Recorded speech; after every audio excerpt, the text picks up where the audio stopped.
Joining me right now, my very dear friend, Rowan Scarborough, the defense reporter for the Washington Times for many years, wrote the Inside the Ring column. He's written several books, including Rumsfeld's War, The Untold Story of America's Anti-Terrorist Commander, and Sabotage, America's Enemies Within the CIA.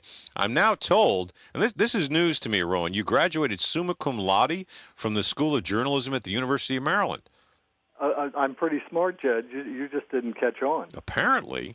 Well, let's, at the risk of being serious for a few minutes, and before we get to the David Axelrod story, Sure. which you've got today on humanevents.com, the issue now is the release of the Lockerbie bomber, the apparent willingness of Scotland and the UK to be entirely weak in the face of Islamic terrorism.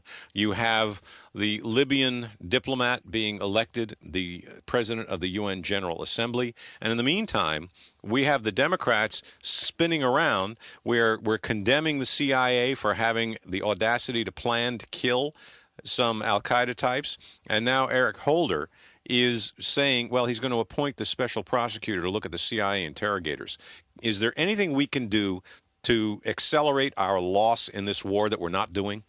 Well, after 9/11, I thought the general idea of when an enemy declares war against you and tries to destroy one of your cities, that you destroy that enemy until it's gone and it's no longer a threat to the country. So to me, the CIA was doing what it was supposed to be doing, exploring ways, not always activating every operation, but exploring ways to assassinate leaders of al-Qaeda. And after all, isn't that what we're doing over the skies of Pakistan every day with our predators? We're hunting al-Qaeda leaders and assassinating them from the air. So maybe that plan was not ever activated in terms of a ground operation city to city. But in terms of actuality, we are assassinating al-Qaeda and Taliban every week, it seems like, with another deadly blow from the predator. But well, am I missing something, or is that just a pretty good idea? Well, it's the New York Times that is really driving this story that something horribly wrong was done. So I would ask the editors of the New York Times, what is wrong with planning ways to kill Osama bin Laden and other al-Qaeda leaders? We said from the get-go, the Bush and the others said from the get-go that this war would be fought in the shadows. And sometimes the shadows are a city street, or sometimes it's a cave in a mountain. Sometimes it's a home in the suburbs. Sure. That's where we caught some of these people. And we have to ally ourselves with some people that we might not otherwise particularly like. We're not going to find the people who were the allies we need to defeat al-Qaeda among the members of the Vienna Boys Choir. No, we're going back to the Clinton era, I'm sorry to say, of where we fought al-Qaeda as a law enforcement practice, and we made sure the CIA was pristine in the type of sources it tried to recruit. Well, that didn't work. The 9/11 Commission put on the record that what was done in the Clinton years did not work. And they said at the end of their report, al-Qaeda was at war with us and we were not at war with them. And it seems to me we're going back to that. We're going back to the future, that we're in danger of not being at war with al-Qaeda globally because we're worried about all these ethical considerations that the New York Times constantly raises about us, but not about our enemies. Yeah, I don't think that we really want to take our war planning advice from the people who are responsible for publishing the most top-secret information that we have had in the government several times in the past year or two. Yeah, I'm all for dogged reporting, but they have printed the names of some of the interrogators, CIA interrogators, after the agency said, please don't put their lives in jeopardy by identifying who they are. And this was the same paper that went exploded over the revelation of Valerie Plame's name. Well, it's also the same paper that published the National Security Agency Terrorist Surveillance Program, which was top secret, even after the President of the United States made a personal call to them, asking them to not do that. It's amazing to me. I really love to see when the New York Times, the Washington Post, and MSNBC, when their stock gets devalued, when nobody is listening and reading, they're just desserts. All right, Rowan, I'll tell you what, we're going to take a break in just another minute or so. What I'd like to do is hold you over for one more segment if you can. Sure. And we talk about your story in humanevents.com today about David Axelrod.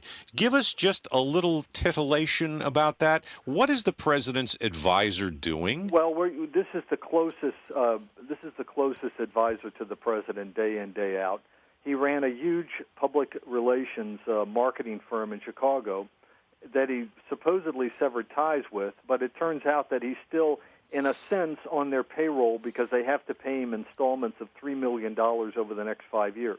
So he's cashing in on change. David Axelrod in our next segment with Rowan Scarborough, Jed Babin for Fred Thompson, 877-973-7338. We'll be right back. If Fred said it, you can hear it. Go to thefredthompsonshow.com. The Fred Thompson Show is sponsored by Taxmasters. Welcome back, folks. Jed Babin sitting in for Fred today. We're talking right now to my good buddy Rowan Scarborough about, well, it appears to be a big corruption story that just shockingly the mainstream media is ignoring. Rowan, thanks for sticking with us. Sure. We're talking about David Axelrod and his buyout from these two companies that I guess one of them he founded and had been working with for years. 5 years worth of payments, $3 million in installments from AKP&D Message and Media and Ask Public Strategies. Where did you get this information, and what does it really tell you? Well, what it tells us is that David Axelrod, although he has the firms he founded, he has severed day-to-day ties with, that he still has an interest in them doing well, because it seems to me that if those businesses don't do well with their founder leaving the company over the next several years, they won't be able to pay him this $3 million. I mean, it has to come from someplace. Well, absolutely. And so what is happening is that groups who support Obama, support his big health care push, are spending tens of millions of dollars in marketing and advertising to get the plan through Congress. And where is some of that money going? It's going to David Axelrod's old firms. It's going to AKP, and I assume some of it is going to Ask because they share the same office, they have the same people. So to me, it's just really one mega company. Well, so who are these guys? I mean, you mentioned a couple of things in the story. Yes. It's Healthy Economy Now. Who are these guys? I thought I looked those guys up a couple of days ago, and it seems to me it was some of the big pressure groups that were just the same people who are out there lobbying for Obama. I think SEIU is part of it, yes. And I think Big Pharma, those guys, exactly. They're all part of this, right? It is the groups that have negotiated with the White House to back their plan, back the White House plan. So they then formed a coalition, and that coalition went to Axelrod's old firm in Chicago and said, you run our media campaign, our coalition campaign, and we'll give you $12 million of this $150. It could be more than that. I mean, these companies are not required to report exactly the terms of the contracts or all the people that they represent.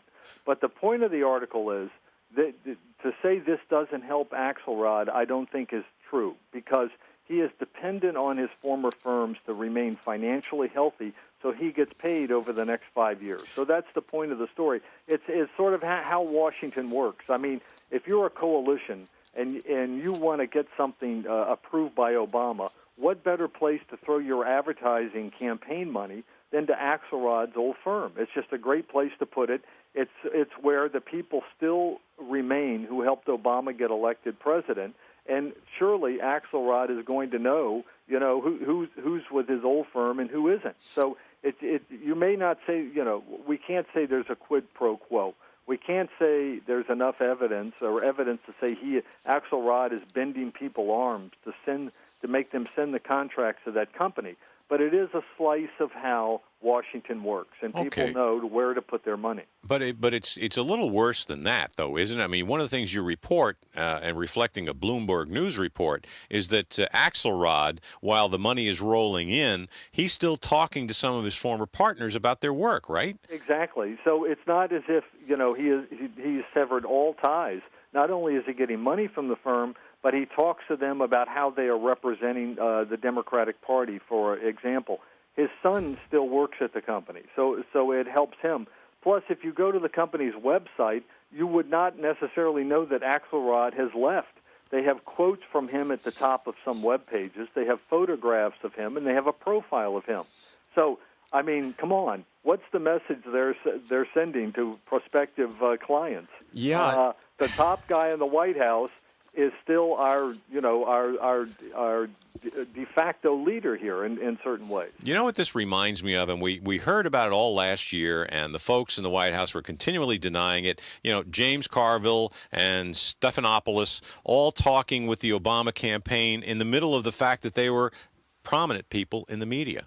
I mean, it's all one big incestuous track here. I think this is a big problem for the White House. This may not be something the mainstream is going to pick up. This is a big problem, ladies and gentlemen. There is the president's principal advisor, someone who's on the public payroll. He's talking to these guys, dealing with them day to day, perhaps, and he's taking money from them in his retirement settlement. It's just unbelievable. If the Republicans were doing this, there'd be lynch mobs in the streets. Rowan Scarborough, our star reporter for a couple other folks too. Rowan, despite the fact that you're a summa cum laude graduate of anywhere, we love you, buddy. Hey, all right, thanks Jed. very much for joining us. Jed Babin for Fred Thompson.